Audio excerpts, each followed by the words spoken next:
Paano nga ba mag-link ng Payoneer account dito sa GCash? By the way, kung first time mo sa channel na to and gusto mo pa ng mga online tutorial videos katulad nito, please click the subscribe button. Para ma-connect yung Payoneer account at makapag-cash in na rin from Payoneer to GCash nga, pumunta lang tayo sa profile and then my linked accounts. Piliin lang dito yung Payoneer, click natin yung link account, and i-enter lang dito yung username or yung email address mo sa Payoneer maging yung password. Sa akin okay na, click ko yung sign in. Pwede nyo i-scan tong QR code na to para pwede magamit for verification sa mga transaction. Sa akin, i-close ko muna to. And itong code na nakikita ko sa bandang taas, i-enter ko lang siya dito. Click ko yung submit. Click ko yung agree.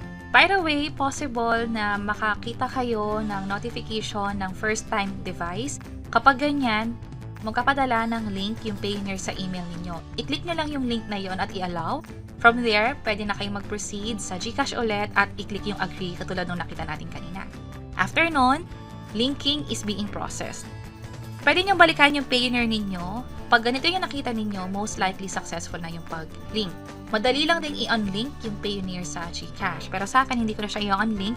Instead, para ma-verify talaga kung successful na, pumunta lang dito sa CashIN.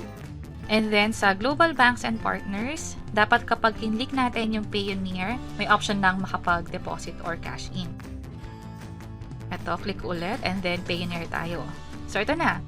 Merong 1% convenience fee for this transaction. Halimbawa, gusto kong mag-cash in. Yung 1% noon, magiging charge na siya. I-enter lang dito yung amount na gusto mong i-transfer from Payoneer to GCash. Halimbawa, ito, make sure lang na may enough kayong balance to cover this transaction.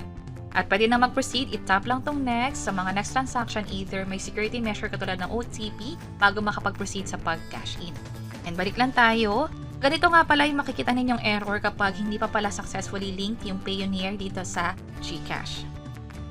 At ganun kadali, i-connect or i-link ang Payoneer account papunta sa GCash.